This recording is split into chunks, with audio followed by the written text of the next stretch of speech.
Hi guys, Hiroshi here. While overdress is right around the corner over here in the West, it's already got its hot start over in Japan. With that said, we've already moved beyond the first booster set DBTO1 and the SSO1, or the Overdress Special Series Set number 1, also colloquially known as Festival Collection 2021, is the new popular kit in town. Festival Collection 2021 is set to release on May 15th in Japanese and June 15th in English, and with it, we will get 2 new support cards for each nation, leaving us with a grand total of 10 new cards. In this video, we're going to take a look at each of the 10 new units and discuss them in detail. Let's get into it. Before we start taking a look at the cards, I want to quickly mention that the main purpose of the set is to reprint the start deck units with RRR foiling so that you can completely bling out your deck and walk to your locals and stunt on them. Or, you can shine the light onto your cards and blind your opponent during remote fights. Both is fair game. And with that said, this set is not meant to bring support to nations who need more support. Yes, some nations got better support than others. I know some of you may think that's unfair, but this most likely could not have been avoided, being that there are 10 main boss units to support, which, by the way, is a lot.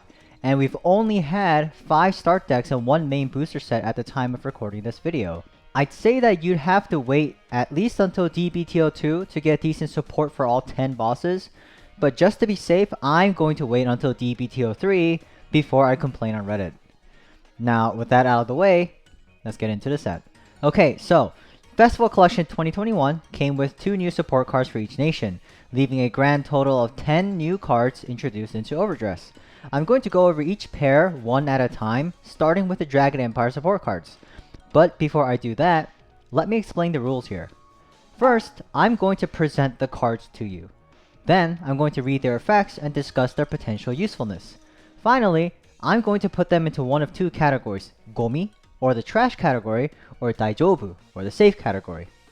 LGI, baby. Let's get it, let's go! So, here are the 2 Dragon Empire support cards. Starting with the left card, we have Homura no Miko Meeting, or Blaze Maiden Meeting, and her ability is auto on the rearguard circle. When your unit with the overdress ability attacks, cost, put this unit into your soul, choose one of your units with the overdress ability, and it gets power plus 5000 until end of turn. Alright, so this card has been getting a lot of flack from the player base. And rightfully so, because in the context of the overdress ability right now, it doesn't seem to do much at all. Soul isn't too big a problem right now. I mean, sure, Verina's ability requires a hefty Soul Blast 2 cost, but from what I've been able to see, it hasn't posed too big a problem. At least it's not so big an issue that you'd replace something like the 10k booster or Tenshestead for meeting. However, I think that it's folly to sleep on her. Soul is a very important resource in Vanguard, and a free soul charge will most definitely come in handy in the future. And at the end of the day, I say that that's what this entire set boils down to, future-proofing. While I can't see an immediate use for meeting right now, I can most definitely see her being a useful card in the future, especially since we still have yet to see what Verina Elgar has to bring to the table. For all we know, its ability may consume some soul.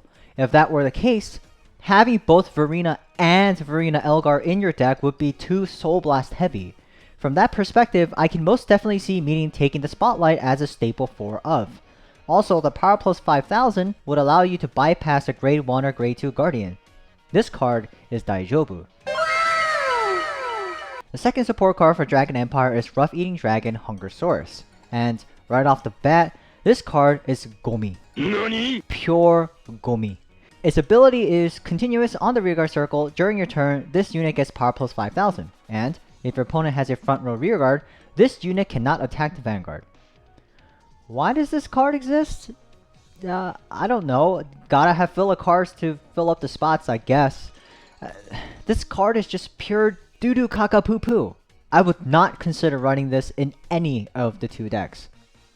Ever. Moving on to Dark States, we have Diablo's Boys Jared. And to be quite honest, I'd say that this is the best card revealed in the set, because it's the only card that made me seriously contemplate on whether or not I'd actually like to forcibly make room for it. In other words, it's the only card that feels like it's purely made for the present, but can also see some use in the future as well. His first ability is Act, Rearguard Circle once per turn, cost, Counterblast 1 and Soul Blast 1. Choose one of your units with Diabolos in his card name, and it gets power plus 10,000 until end of turn. And his second ability is Auto, Rearguard Circle. When this unit attacks, if you are in Final Rush, your opponent cannot intercept until end of that battle. The second ability is okay, and to be quite honest, I don't really care too much for it. The first ability, however, is something to watch out for, because it combos so well with Diablo's boys Eden. Eden, on its own, when you're in Final Rush, is a 15k attacker. With Jared, it can become a 25k attacker. Comboing that with Bruce's restanding ability, Eden getting an extra critical when he restands, and Eden getting extra power-ups from Persona Writing, trigger effects, and boosters, Jared may just be one of the best support cards yet, at least in this set. And it is a definite Daijobu.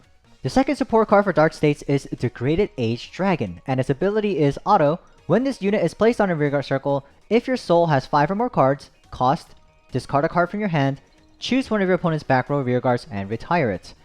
As it stands right now in the format, I'd say that this card is okay at best. And personally, I can't find any room for it in any of my Dark States builds. That said, however, a retire is always something that just may find some use in the future. Unlike Eden, which has to land a hit in order to retire an opponent's rearguard, Degraded Aged Dragon can just pop something on the field. On top of that, you can pop 2 back row rearguards with Baron Magnus' ability. Now, popping a back row rearguard is pretty powerful right now, because it can deal with the likes of Unozla and Magnolia, grade 3 boosters in Bastion, and just simply popping things off the board in general is always a decent thing. I'm just really iffy about having to neg 1 to pull off his ability, but again, who knows? Maybe it'd be worth it to ditch 1 or 2 cards from hand to pop some really powerful units off of the opponent's field. I can see potential for this card, so I'm giving it the Daijobu. Next up, we have Brandt Gate. And this is the nation that I got most excited about after seeing the new reveals, mainly in the form of Aurora Battle Princess Spark Limon, or Limone. Her ability is Auto Rearguard Circle. When this unit's attack hits, you choose up to 2 unit cards from your opponent's drop and imprison them in your prison. So, right off the bat, I honestly don't see much room for this card in my build for Seraph Snow. Sure, imprisoning from the drop could definitely come in handy, and imprisoning 2 units with 1 card would make it so easy to consistently pull off Seraph Snow's ability without having to use her Counterblast ability. I have a couple of problems with Limon, however. Firstly, imprisoning from the drop sounds really awesome, and you could utilize it for some sort of counter Zorga strategy. You can also get around your opponent purposely leaving an empty field to dehydrate you of on-field imprison targets. However, imprisoning from drop can allow your opponents to revive some of their powerful fallen units. For instance, it can allow a Verena player to more easily fill their field with Trick Stars. Or, if your Magnolia opponent ditched a Unozla for the ride deck cost, they could easily revive it from the prison. Secondly, her ability is an on-hit effect. I'm a big fan of consistency, and there are plenty of other cards that allow me to imprison my opponent's units without having to be wary of whether or not they're able to cancel my strategy before I could even have a go at it. In other words, because Limon is able to be blocked, it just doesn't vibe with me, Being that the Battle Princess deck is a control-oriented deck, I always want to be in control. And having an on-hit imprison effect is something I would rather not have to resort to if I have alternatives that are more consistent. I could see a use for her if we had a unit whose ability were something like Continuous. During your turn, this unit gets power plus 5,000 for each of your units in prison units, because that'd be a free plus 10k, but we don't have something like that right now. With that said, however, Limon is an amazing proof of concept. The fact that there was a card that was revealed this early that can imprison from the drop really tells me that the new folks over at Bushi who are working on redesigning this game from the ground up are goated. Some people have been saying that her appearance is thanks to a lot of the player base being vocal about wanting a card that could imprison from the drop. And this may be true, but I'm going to wager that it actually goes further than that. Bushi can't just pop cards out of nowhere that quickly. There are entire phases that a card has to go through in order to be greenlit for production. They need to come up with how it ties into the lore, what the card is going to look like, how the ability should be designed, what its name is going to be, among many other factors. Not to mention, they also need to R&D the card as well. I believe that the new team over at Bushiroad thought up of imprisoning from the drop way before we even knew about imprisoning, which tells me that they're on their toes and that they're doing a fantastic job.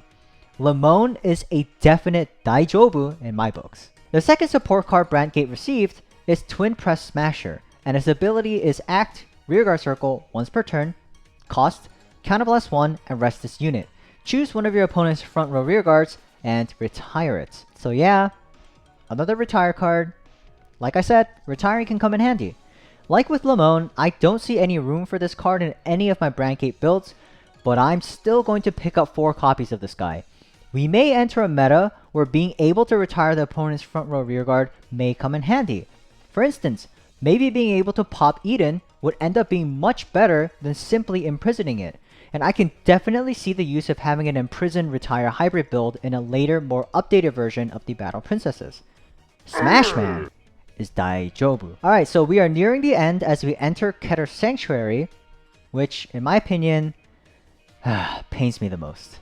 This guy right here is Harp Bow of Heavenly Music Alpheon, and his ability is Act, Rearguard Circle once per turn. If you have 3 or more grade 3 units, cost, Counterblast 1, this unit gets power plus 5000 until end of turn, and if you Persona rolled this turn, draw a card.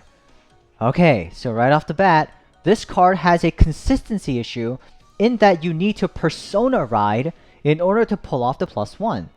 Relying on popping off an effect via Persona riding is definitely a no-no, as there currently isn't a consistent way to be able to Persona ride every turn in Keter Sanctuary. Not to mention, Counterblast 1 for a power plus 5000? No sir, you can count me out on that. This card is Gomi. Fuck you! Fuck you, fuck you! Fuck you! Next up, we have Gorudo Gaon, which is a cute portmanteau of the words gold and gao, which is the Japanese onomatopoeia for a roar. Its ability is auto. When this unit is placed on a rearguard circle, cost, Soul Blast 1, and call a grade 1 from your hand to a rearguard circle, and the unit called for this cost gets power plus 5000 until end of turn. I honestly don't see any room for this guy in Keter Sanctuary right now, and I don't really see it having too much play in the future either. Soul is a very valuable resource in both Bastion and Hexa Orb, because Bastion has cards like Alden and Dark Strain Dragon, which both need Soul, the latter of which requires 2 Soul, and Hexa Orb's ability requires a Soul. I would have much rather preferred that Gold Gown's ability were something more like Act, retire this unit, Soul Charge 1, call a grade 1 from your hand to a rearguard circle, and the unit call for this cost gets power plus 5000 until end of turn. I mean, hell, get rid of the grade 1 calling ability. You know, just popping it to Soul Charge 1 would have been awesome. In the context of what we have to conceptually work with Keter Sanctuary right now, I don't really see this guy being future-proofy at all. So I'm going to put this little guy in the Gomi corner. I'm sorry, Gold Gown. I just gotta do it to you. And now we have finally arrived at the 5th and final nation to receive support in this set, and boy, does it wash off that bitter aftertaste of having gone through the Keter Sanctuary support. We're going to start things off by talking about Hydro Rail Dragon, and man, I love this card. Its ability is Auto Rearguard Circle. When this unit's attack hits a Vanguard, cost, retire this unit, choose a grade 3 unit card from your drop and put it into your hand. This ability is so versatile. You can pop this unit and put it back into your hand, you can put a Persona Ride card back into your hand, or you can simply fetch a card to ditch for perfect guarding. The only downside I see to this card is that it has to hit a Vanguard, which is more difficult than to hit a rearguard because, you know, it isn't a potential expendable good. But I guess that's the cost for having such a powerful ability. This card is Daijobu. Next up, we have our final card, which is Sylvan Horned Beast Kuzi, and its ability is continuous. This card cannot be ridden or called other than to the back row center. In other words, it's a Vanguard booster, and it's Bayfei as hell with that 15k power. Right off the bat, I could definitely see this as a potential 1 or 2 of in a Zorga deck. If you drew into it early, you can ditch it for the ride deck cost and revive it as soon as you ride into Zorga to get an easy turn 3 28k Vanguard column. I could see this guy being run in a Magnolia build, But I personally wouldn't use it there, as there are plenty of other cards that would do better in that deck right now. The good doggo is a definite Daijobu. And with that, we've gone over all 10 of the new support cards revealed in Festival Collection 2021. Just to round things off, I want to reiterate that at the end of the day, the best way to view these cards is that they are tools that have potential uses in the future. There are plenty of cards here that I could justify grabbing 4 copies of before they spike in price, such as Meeting, Jared, Degraded Age Dragon, Twin Press Smasher, and Hydro Rail Dragon. Also, grab 2 copies of the Stoicheia Doggo, if not for its effect, just because it's an adorable little mutt. With that said, I hope you enjoyed the video. If you want to see more content like this, be sure to subscribe to the channel and hit the bell icon to get notified of future uploads. My name is Hiroshi, and I'll see you in the next one. じゃあね